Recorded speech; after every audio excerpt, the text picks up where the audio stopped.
그 끝에 여러분 찬양하신 찬양하라 내 영혼아, 그거는 사실 시편 42편에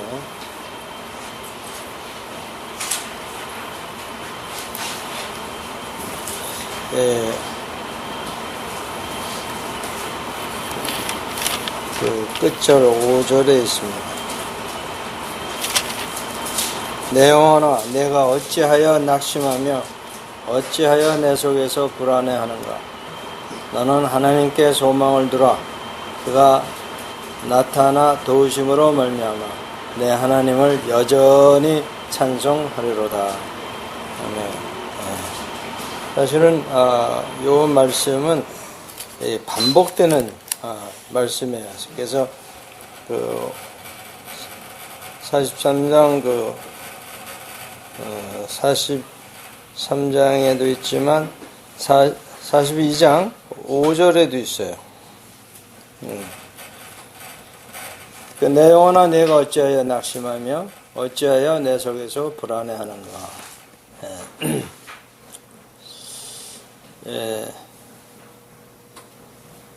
우리가 불안해 할 수밖에 없는 사람들이에요. 낙심할 수밖에 없는 사람이에요. 그런데 우리가 하나님을 영접한 사람들이라면 하나님께 소망을 두기 때문에 그가 나타나 도우실 것을 우리가 소망 중에 가지고 있기 때문에 여전히 찬송하리로다. 이렇게.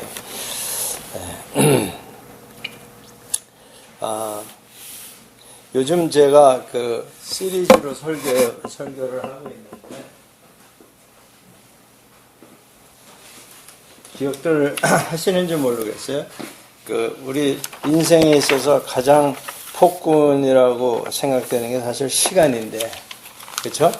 우리 제한된 시간 속에서 어떻게 자유롭게 살 수 있을까? 그래서 그 시간의 문제는 뭘로 푼다고요? 마음으로 푼다.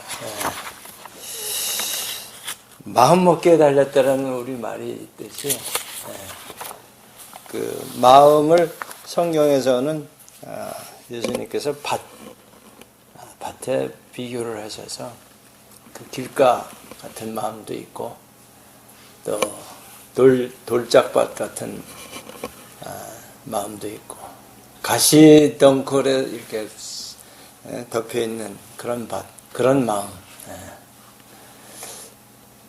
또 아주 좋은 땅에 그런 옥토라고 하죠. 그런 마음이 있는데, 우리가 마음을 잘 관리하면, 시간을 관리하는 게 아니라 마음을 관리할 때 30배, 60배, 100배의 열매를, 일을 우리가 이룰 수 있다. 그러면 뭐예요? 1시간을 일해서 한 가지 일을 끝내는 사람이 있는가 하면 30배를 할 수 있다. 이런 얘기예요. 100배를 할 수 있다. 그거는 제가 첫 주일날 2014년 첫 주일에 정말 천국의 비밀이다 해가면서 우리가 나눈 적이 있습니다. 근데 이 설교를 듣고 굉장히 소위 이제 좋았다, 은혜 받았다, 뭐 깜짝 놀라는 그런 충격을 받았다는 리스폰스가 몇 명 있었어요. 근데 그 사람을 이렇게 내가 다시 체크업을 해보니까 적용을 안 하고 있더라고.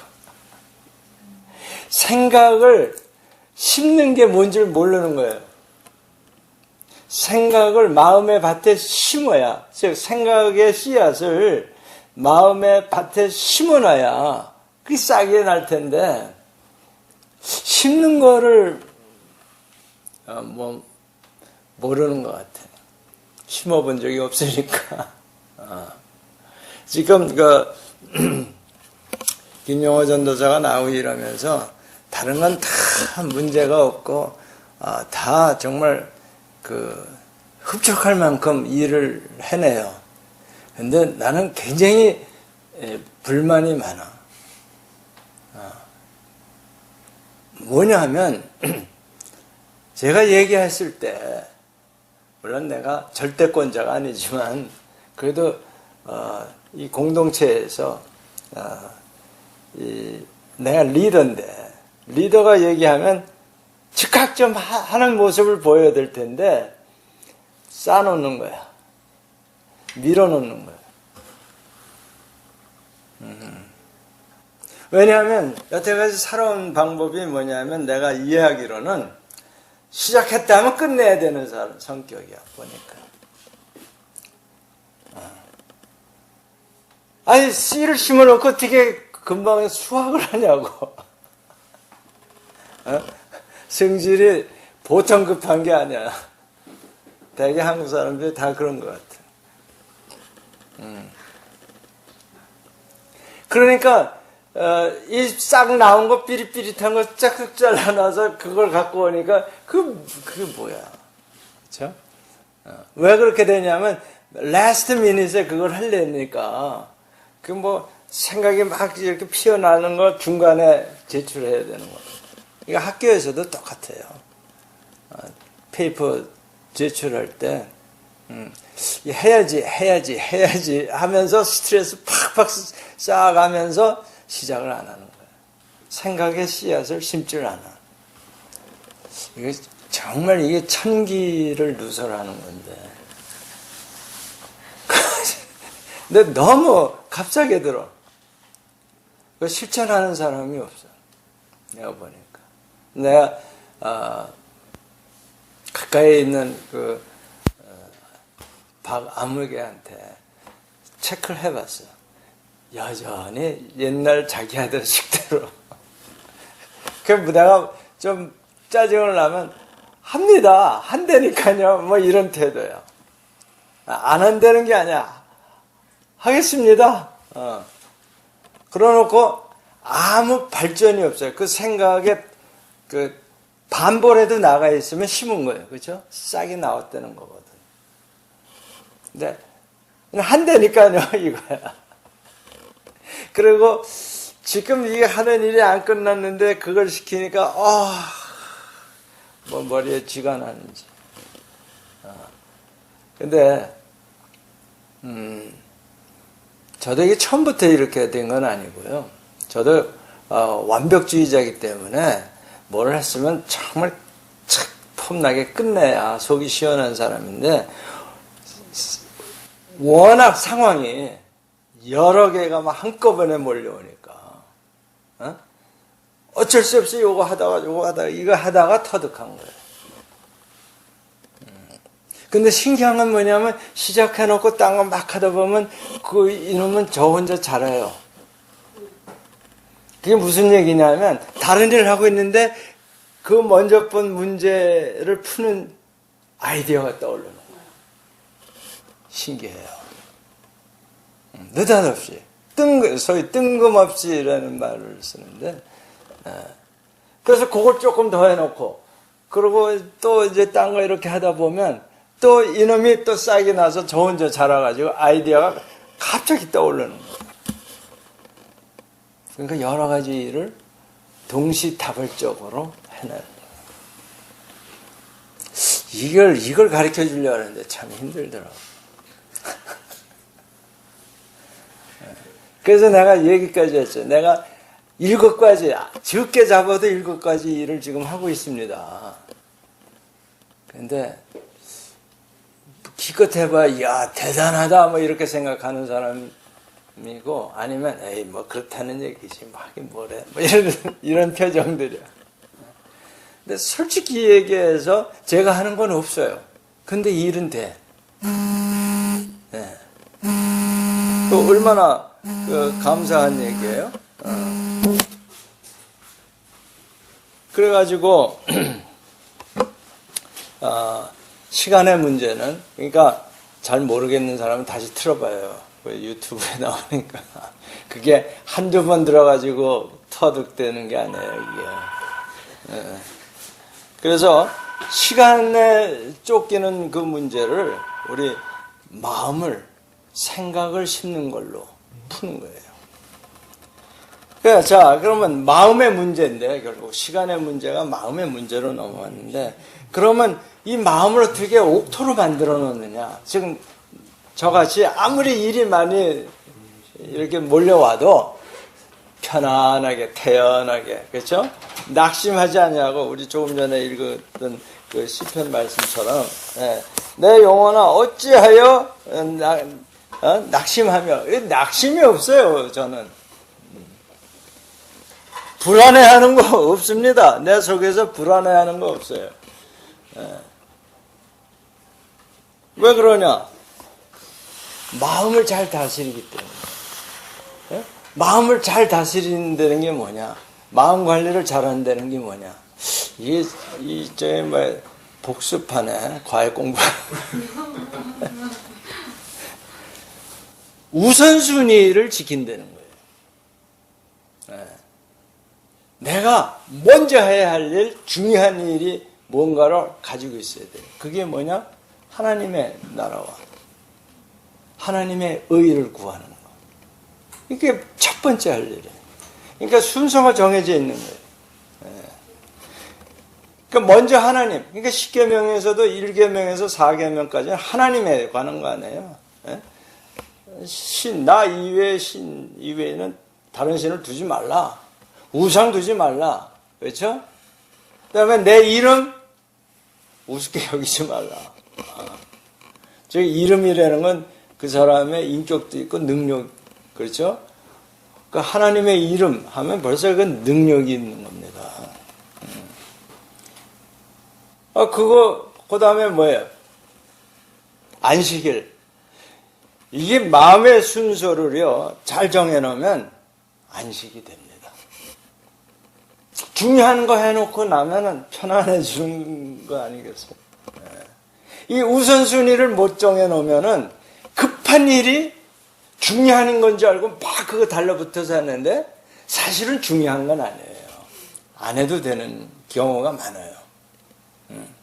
이제 인생을 뭐 한 30년 정도 살았으면 그거 알만한데, 이거 큰일 났다 해야 되는 건데, 아무튼 어떤 상황에서 못하게 됐어요. 그런데 보니까 아무렇지도 않아. 그건 뭐예요? 중요한 일이 아니었어. 급한 일이었지 중요한 일은 아니었어. 중요하고 급한 일이 있긴 있어요. 그러나 중요한 일이 항상 급한 건 아니에요. 그렇죠? 그러니까 그런 거를 잘 이렇게 마음을 잘 우선순위를 정리를 해두면 이게 급한 건지 중요한 건지 이게 구분이 된다. 그 다음에 급하지 않은 거면 우선 심어놓고 볼 거예요. 요거 요렇게 하면 되겠다 하고 아이디어를 딱 심어놓는 거예요. 그래서 그 마음의 우선순위로 풀면 마음이 잘 정돈되게 됩니다. 그래서 시간 문제가 해결된다 이런 말씀을 드렸고요. 그 다음에 그러면 먼저 그 나라를 구하려고 하면은 지금 막 내가 하고 싶은 것도 있고 급한 일도 있는데 그걸 어떻게 물리쳐요? 그죠? 좀 굉장히 그 차가운 사람 같으면 모르겠지만 우리 다 이 부드러운 사람들 아니에요? 그러면 그때 어떻게 하느냐? 이 사랑을 하면 그 우선순위를 지킬 수 있어요. 정말 하나님을 사랑하면 하나님의 일이 항상 먼저예요. 만사 다 제쳐놓고 하나님의 일 먼저. 그러니까 하나님이 세우신 이 NIBC 예수 교회를 항상 먼저 생각하게 돼 있다. 사랑해. 우리 교회를 사랑하면 여기 와서 앉아있게 돼 있어요. 만사 젖혀놓고. 그러니까 여러분 젊은 사람들 이제 연애할 텐데 말로 사랑한다 그러면서 그걸 증거를 안 보여. 그러면 그거 뭐 끝난 거죠. 그렇죠? 우리도 그걸 간파하는데 하나님이 우리의 마음을 못 읽으실까? 그죠? 중요한 겁니다. 여러분 사랑하면요. 예를 들어서 골프 이제 처음 배우기 시작하면 엄청 사랑에 빠져요. 골프에. 뭐 밤 늦게 일주일 내내 뭐 이렇게 야근 뭐 하고 했는데도요. 골프 사랑하는 사람은 주말에 새벽 4시에 일어나서 갑니다. 사랑해요. 주님 사랑하면 5시 아침 새벽 예배 합니다. 그 먼저 하는 거예요. 먼저. 그리고 이 아이디어를 심을 때 생각의 씨앗을 심는 건데 이 생각의 씨앗이 언제 잘 나타나냐면 그 비몽사몽간에 아침 일찍 일어나자마자 그때 아무 부담감이 없어요. 멍할 때예요. 그 뭐 해야 되고 이런 부담도 없어요. 그러니까 마음이 이렇게 편안할 때 아이디어가 떠오르는 거예요. 아등바등하는 사람은 아이디어 안 나와요. 편안할 때 탁 튀어나오는 거예요. 근데 이게 잠에서 일찍 깼을 때 편안한 거는 모르겠고 아무튼 멍할 때 마음이 쉴 때예요. 복잡하지가 않을 때. 그래서 그 우선순위 먼저 그 나라와 그 의를 구하려면요 하나님 사랑하는 수뿐이 없어요. 예수 사랑뿐이 없어요. 그래서 지난번에 여러분 불렀던 사랑합니다 나의 예수님 이거 정말로 진심으로 불러보세요. 네. 사랑합니다 아주 많이요. 이 떨리잖아요. 연애들을 안 해봐서 모른다는 표정. 두근반 세근반 난 첫사랑이라고 그러죠. 그때는 정말 막 심장이 터지는 것 같이 두근반 세근반 그런 나이 다 지난 모양이네. 비정상이네.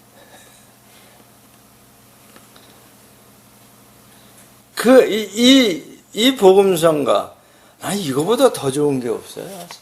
이 마음이 있으면요, 새벽 기도 나옵니다. 사랑합니다.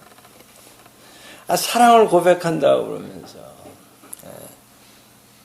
자, 이러려면요, 정말 이건 거의 목숨 건 상태입니다. 생명 건 상태예요. 이 목숨 다해서 당신을 사랑해. 뭐 이 정도 돼야 이게 되는 거예요. 그런 찬송가도 있지 않아요? 이 목숨 다해. 그래서 유행가에는 많이 있던데. 사랑 주제의 가요가 얼마나 많아요. 근데 오히려 크리스찬들이 그걸 잘 모르는 것 같아요. 왜냐? 목숨 걸고 사랑해본 적이 없거든. 생명 걸고 사랑해본 적이 없거든. 그래서 제가 학생들한테 자주 얘기해요. 예수 잘 믿으려면 연애 잘하는 사람이 예수도 잘 믿게 된다.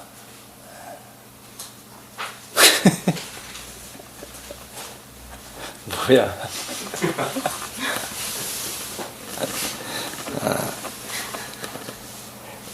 목숨 걸어야 진짜 참사랑을 하는 거예요. 그게 아가페라는 건데. 그래서 이 아가페 사랑, 십자가의 사랑, 희생적인 사랑 이거를 하면은 마음의 우선순위가 딱 질서가 잡혀요. 그러면 이 마음이 옥토가 된다니까요. 아주 질서 정연하게 탁.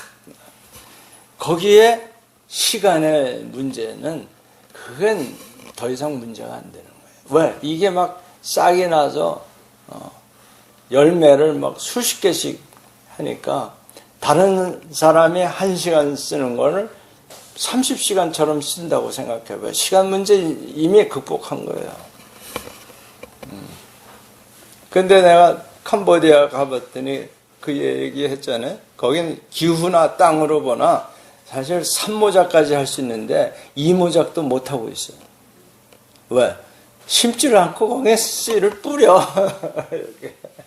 농사철 되면 우리 모내기처럼 물 이렇게 흥건해 놓고 거기다 하나씩 심는 게 아니라 벽씨를 가지고 와서 이렇게 뿌리더라고. 뿌려. 날로면 나고 죽으려면 죽고 뭐 이런 거. 심어야 돼. 심어야 돼. 자, 요번 주일 내일 모레 그러면 이 사랑 문제는 목숨 걸고 하는 사랑인데 그렇다면 어떻게 하면 목숨을 걸 수 있을까? 내가 부활한다는 믿음이 있어야 목숨을 걸지. 이거 하나뿐이 없는 목숨인데 땡곡 나가면 그럼 어떻게 해? 주님 사랑합니다. 그런데 부활 소망 없이 순교할 수 없습니다. 물론 의인 중에 대략 그런 사람이 가끔 있긴 있어요. 예수 안 믿는 사람이 대의를 위해서 뭐 참 이 한 목숨 바치고 분신자살도 하고 하는데 그런 거 말고 화가 나서 죽는 거 말고 반항으로 죽는 거 말고 사랑해서. 그렇다면 부활 소망이 있어야 그런 사랑을 하죠.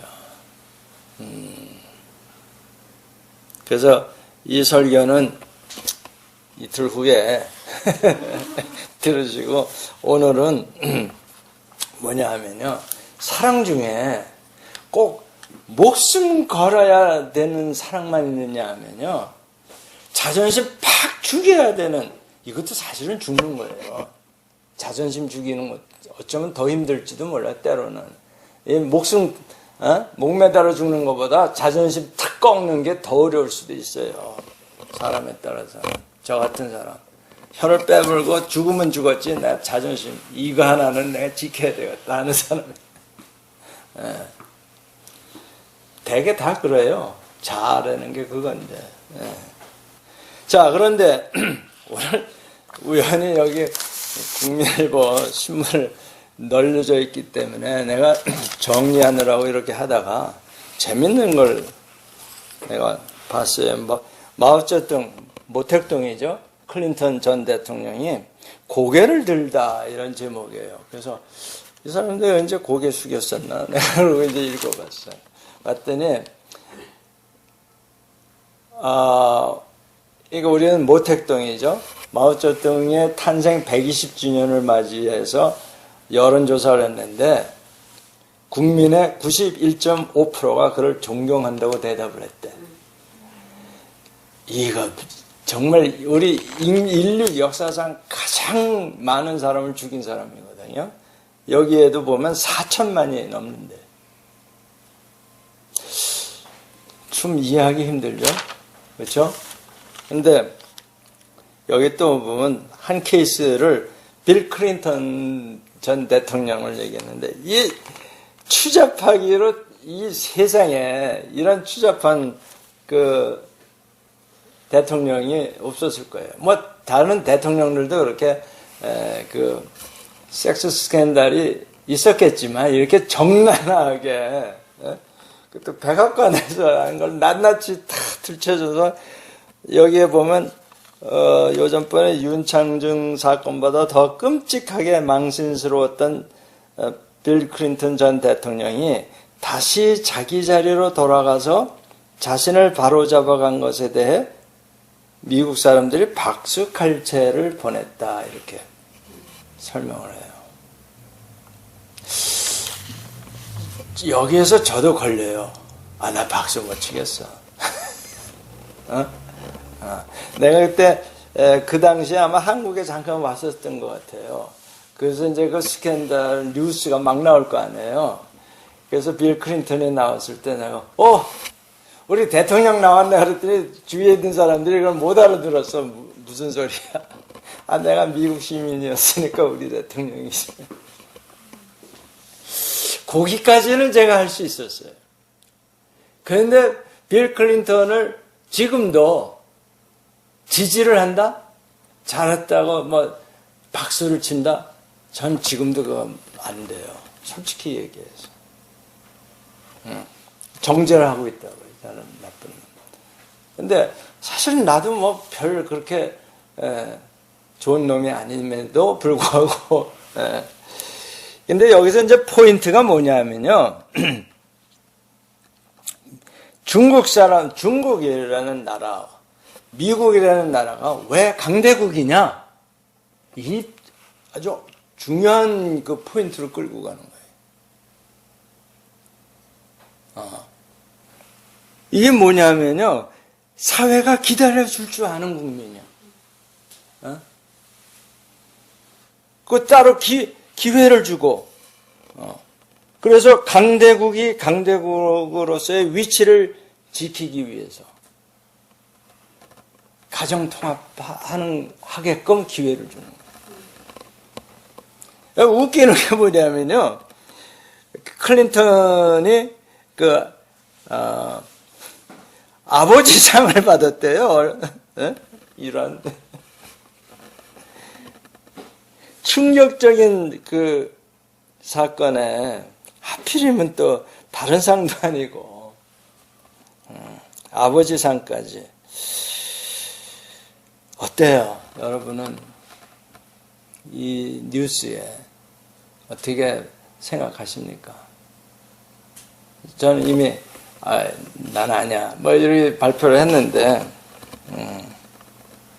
그래서 사회통합, 국가통합으로 나가는 힘이 아니겠느냐.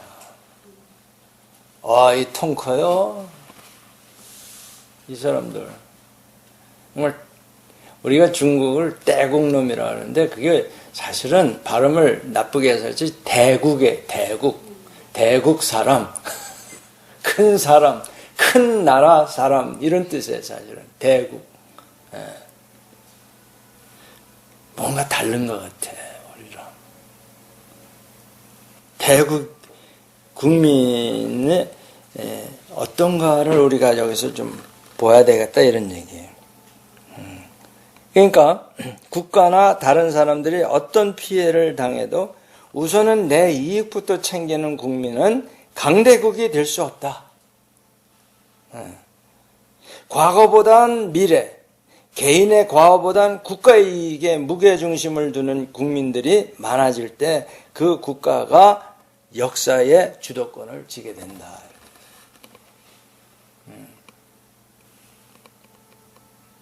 근데 대한민국은 지금 큰 병을 앓고 있는데 이 사회에서 꼬리를 물고 일어나는 비난, 까발리기.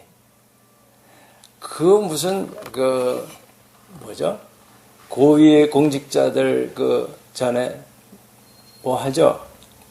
뭐예요? 조사하는 거. 청문회? 근데 사실 청문회가 아니라 이거는 뭐라고 하냐면 신상털기라는 말이. 아니 그걸 미국에도 안 하는 건 아니에요. 근데 그렇게 퍼블릭하게 해서 한 다음에 또한 국민들의 반응은 저 죽일 놈 이렇게 되잖아요. 근데 미국은 그래 안 그래. 요즘에 너무 심하니까 불란서에 올랑드가 불란서 가는 사람 스캔들 너무 심하니까 뭘 말을 하긴 하는 모양이더라고 불란서에서도. 그런데 사실은 여태까지 그런 걸 말 안 해왔어요. 불란서도. 한 번 세계를 이렇게 거머쥐었던 나라 국민은 뭔가 달라도 다른 것 같아. 영국 사람들 거기도 만만대예요. 급한 거 없어 그 사람들 보면. 그 국민성이. 그래서 그 섬나라인데도 스페인, 거기도 뭐 만만치 않아요. 한번 세계를 주름 잡았던 나라네요. 뭔가 좀 달라. 그래서 우리의 비난, 까발리기, 물고 늘어지기, 막말하기가 경쟁하듯 모든 영역에서 독보소처럼 고개 들고 있기 때문에 강대국으로 가는 것을 이것들이 막고 있다는 의견을 여기다 기사화했더라고요. 김형민, 뭐 여자분 목사인데, 여러분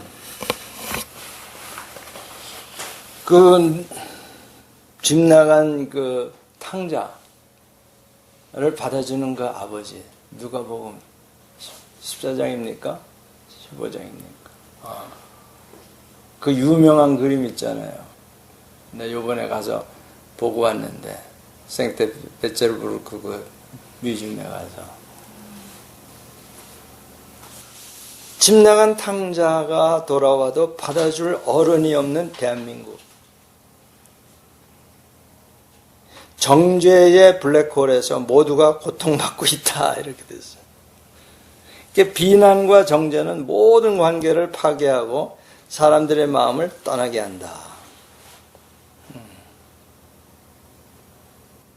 사실 허물을 가지고 있지 않은 사람 아무도 없죠. 근데 덮어주는 거를 못해.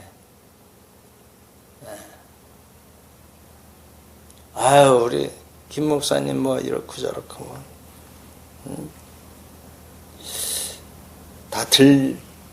그런 게 안 들려야 되는데. 그런데 여러분, 오늘 이제 본문이 이제 창세기 9장입니다.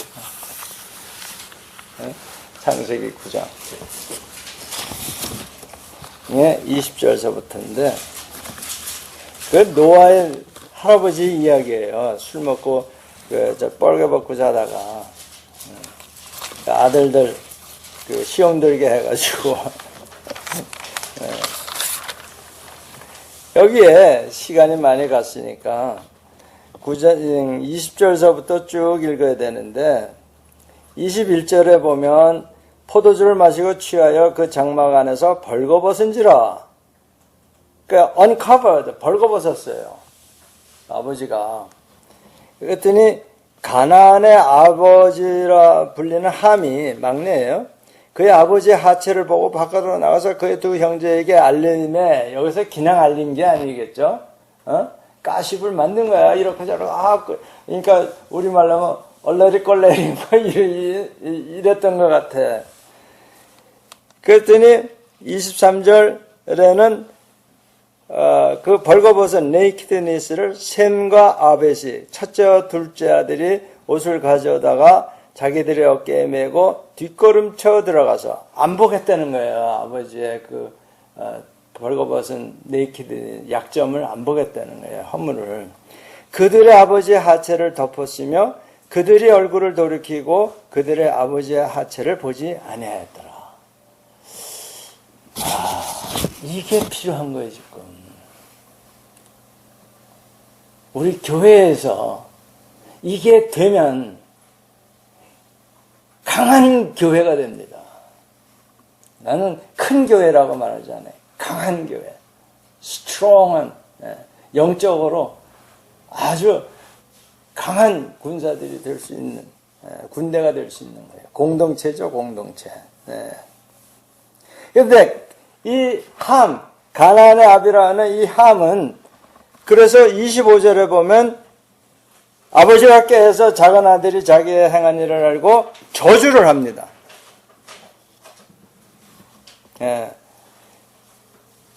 그래서 큰 형의 종 노릇을 하게끔 저주를 해버려요. 그런데 27절에 보면 하나님이 26절하고 셈이 하나님 여호와를 찬송하리로다.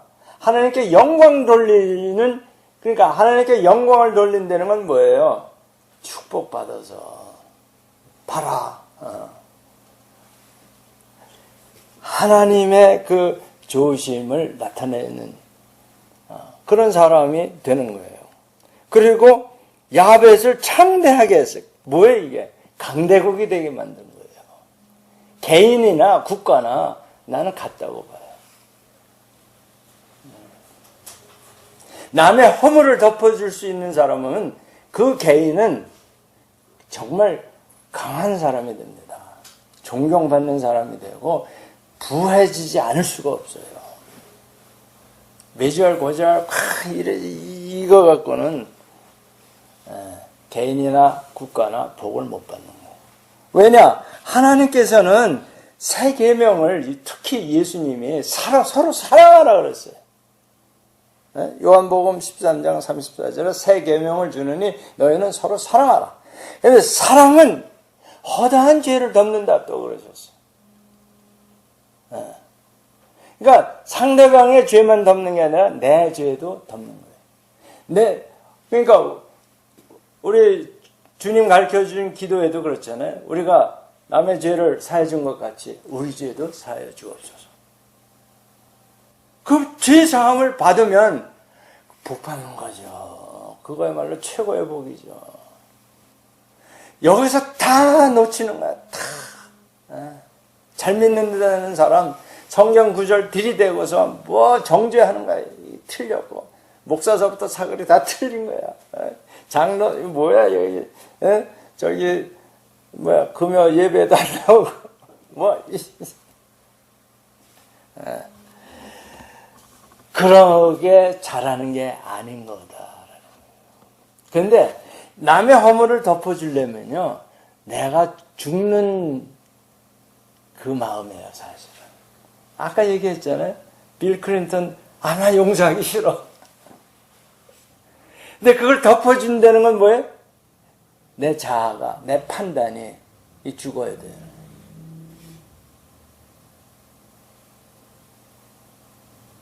물론 분별은 하라고 돼 있어요. 성경에서. 분별을 하지 말라는 게 아니에요. 그거 잘했다는 게 아니에요. 잘못된 거 알아요.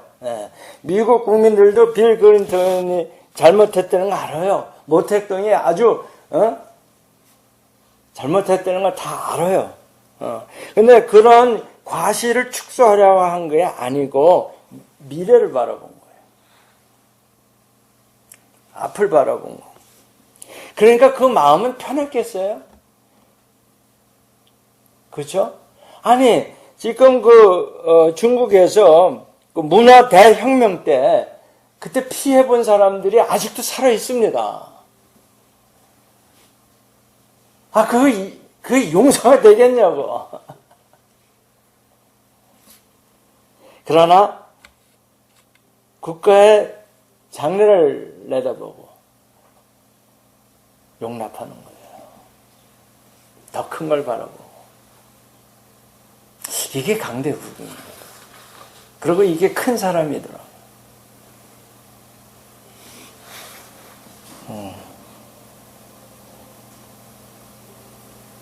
그래서 정말 그 돌아온 탕자를 받아주는 아버지가 없어요. 우리나라에 그런 어른이 안 보여. 다 그냥 다 내리치고 다 죽일 놈이고 전부 판사들이야. 사형 뭐 죽일 놈.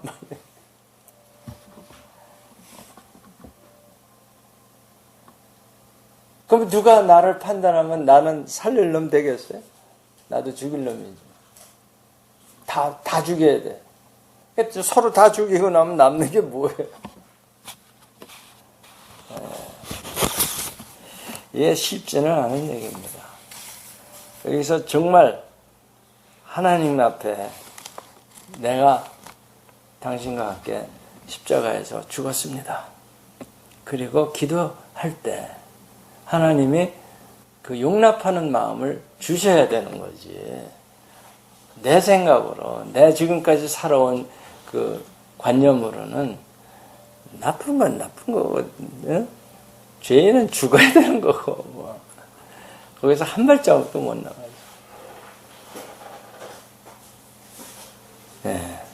사랑, 십자가의 사랑. 이건 내가 지고 가야 되는 겁니다. 예수 제자 되려면 이걸 지고 가야 돼요, 내가. 예수님은 그랬잖아요. 가족들도 뒤로 미루고 네 목숨도 아까워하지 말고 거기서 끝나지 않고 자기 십자가를 지고 나를 따르라 그랬어요.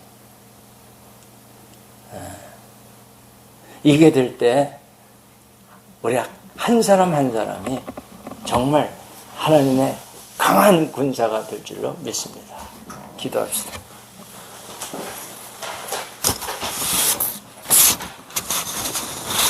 주여, 우리가 나가서 전도하고 선교하는 것도 좋지만